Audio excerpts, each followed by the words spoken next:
Dengarkan baik-baik arti dari membenci. Pasal 14 ayat yang ke-26. Lukas pasal 14 ayat 26. Saudara yang saya kasihi, kalau saudara tidak mengerti dalam bahasa asli arti dari membenci, miseo, artinya apa? Kasih saya kepada suami semakin berkurang. Kasih saya kepada istri semakin berkurang. Kasih saya kepada anak-anak saya harus semakin berkurang ketika cinta kita, ketika berhadapan dengan Yesus. Saya kasih contoh ya, saya kasih contoh. Di sebelah kiri saya ada suamimu, di sebelah kanan saudara ada Tuhan Yesus. Tiba-tiba suamimu dipanggil oleh Tuhan Yesus alias meninggal. Ada banyak orang Kristen di seluruh Indonesia, ada sampai berbulan-bulan, bahkan ada yang sampai 1 tahun. Ketika ditanya, Bu, kenapa nggak beribadah? Habis saya punya harapan satu-satunya, suami saya dipanggil Tuhan. Saudara, kalau saudara seperti itu, saudara tidak layak. Mari kita dengarkan kebenaran firman Tuhan.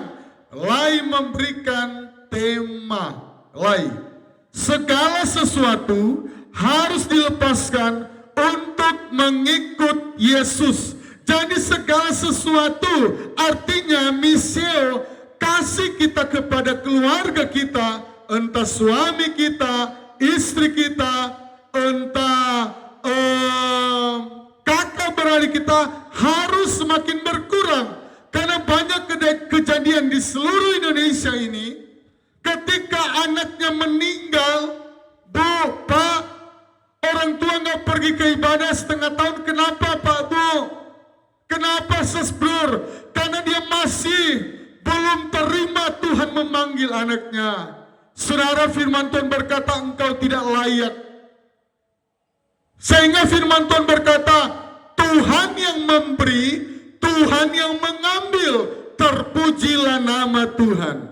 Mari kita baca ayat 26. Jikalau seorang datang kepadaku dan ia tidak membenci, ya, artinya bahasa asli miseo, yaitu kasih kita kepada suami kita, istri kita, anak-anak kita, ketika mereka meninggal, atau ada istri yang bisa bunuh diri. Kenapa ibu itu bunuh diri? Karena suaminya meninggalkan dia. Wow.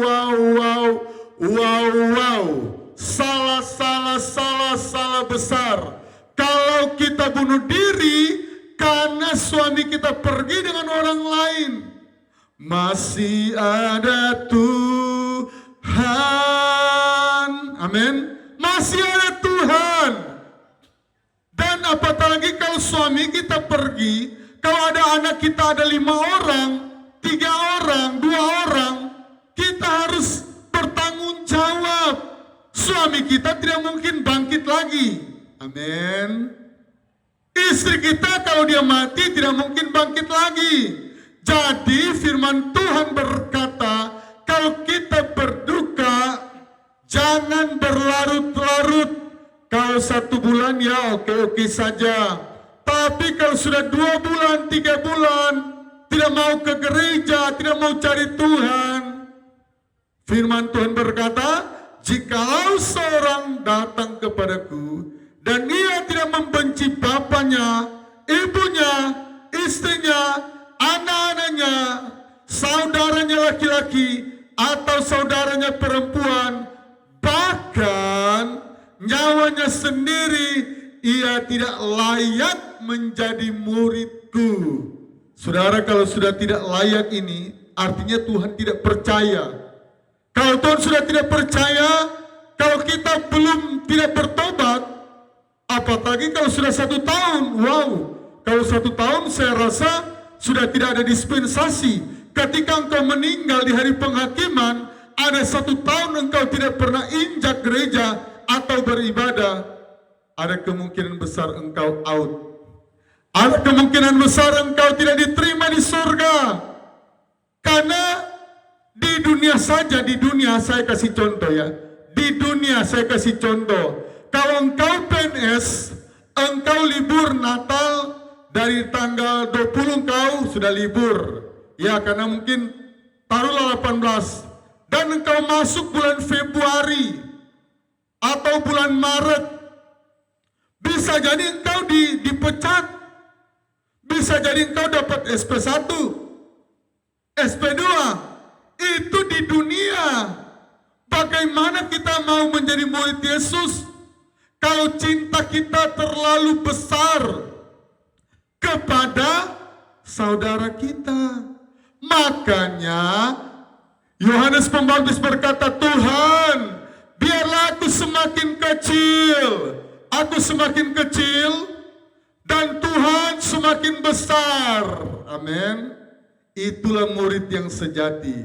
Saudara yang saya kasih dalam nama Tuhan, banyak orang Kristen gagal paham, sehingga saya sebagai hamba Tuhan, saya sebagai murid Kristus yang sudah mengecap teologi, pendidikan Alkitab, saya sudah diberitahukan oleh dosen-dosen saya harus bagikan kepada saudara-saudara saya. Karena ini banyak terjadi, apalagi kalau suaminya kepala dinas, kepala bank, suaminya, apalagi kalau sudah wakil wali kota, wakil bupati, wakil gubernur, bisa kacau.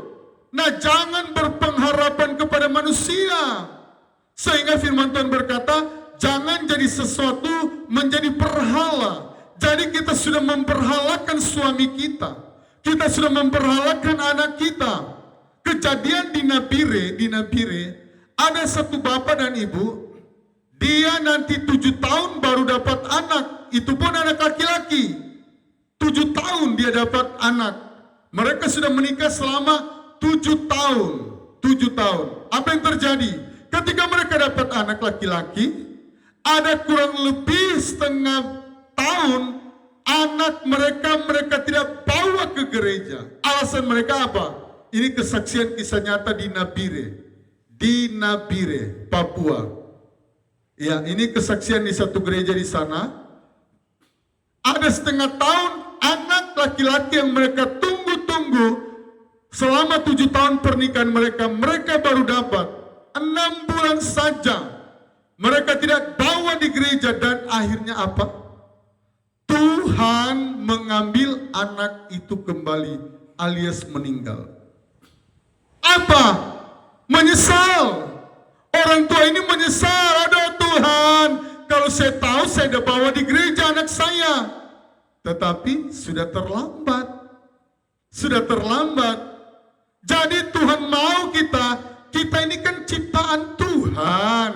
Kita harus sadar kita ini bukan pencipta. Kita ini bukan Allah yang maha tahu.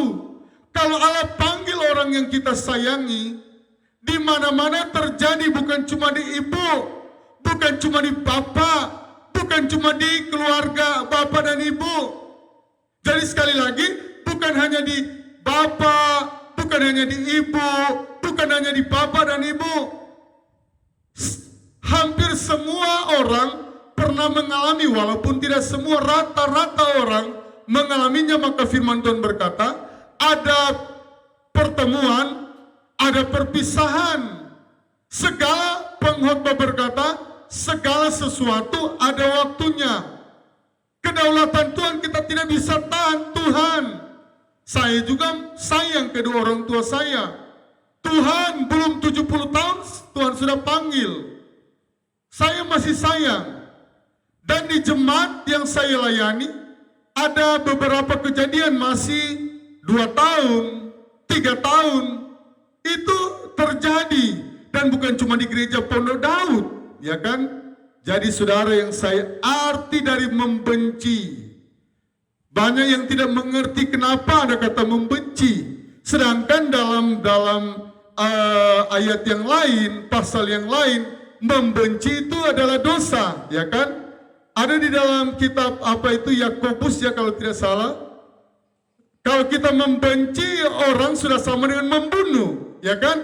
Terlihat kontradiksi dua kata membenci. Tetapi membenci yang dimaksud dalam Lukas pasal yang ke-14 ayat 26 artinya kasih kita kepada manusia harus makin menurun. Jangan kalau kita lebih tinggi misalnya kasih kepada Tuhan 100%, 95%, kasih kepada suami 100%. Oh itu salah.